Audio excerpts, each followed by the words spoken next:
Clarisse est au bord du désespoir. Depuis 4 jours, elle défile ici, au Centre national de transfusion sanguine, à la recherche d'une poche de sang pour sauver sa sœur, entre la vie et la mort dans un hôpital. Elle est malade et elle a vraiment besoin de sang. Et ce qui est vraiment dommage, c'est qu'on se rend compte qu'il n'y a pas de sang.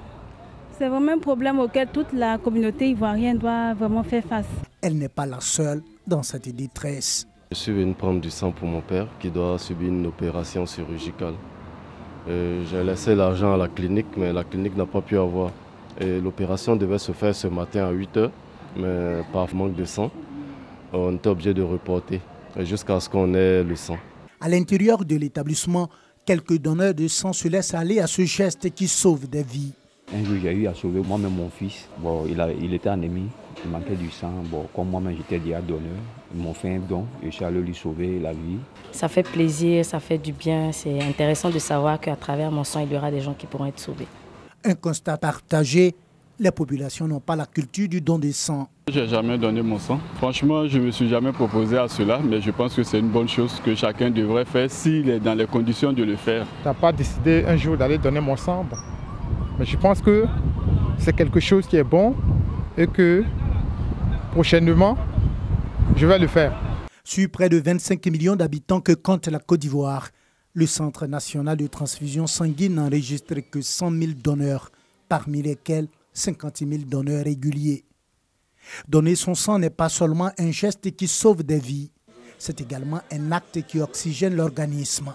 Le don de sang va vous permettre nous-mêmes de régénérer notre propre sang, donc d'avoir de nouveaux sang qui va circuler dans notre veine, dans notre corps. Et le don de sang va nous permettre d'éviter les accidents vasculaires. Le don de sang aussi va permettre de bien oxygéner le cerveau, donc de bien réfléchir, de bien mémoriser. Donc il n'y a que des avantages en donnant du sang. Le sang du donneur n'est pas directement mis à la disposition des patients. Le précieux liquide est éprouvé dans une usine spécialisée où le sang est soumis à une batterie de tests et d'examens. Objectif, s'assurer de la qualité du sang avant de le mettre à la disposition des malades. Le problème de la qualité ne se pose plus au niveau du Centre national de transfusion sanguine, c'est le problème de la quantité. Le personnel est formé à une expertise en matière de préparation de produits sanguins. Nous avons aussi des appareils qui nous permettent d'avoir des produits de bonne qualité. La Côte d'Ivoire a gagné le combat de la qualité du sang, selon les experts. Reste maintenant celui de la quantité.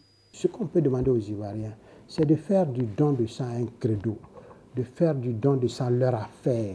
L'État de Côte d'Ivoire construit des structures de transfusion un peu partout dans le pays, mais le sang ne peut pas se fabriquer.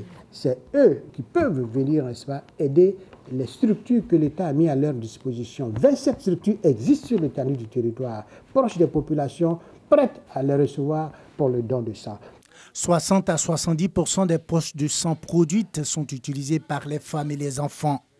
Il suffit qu'1% de la population ivoirienne donne de son sang pour que le Centre national de transfusion sanguine produise près de 300 000 poches de sang par an. De quoi couvrir le besoin national en produits sanguins.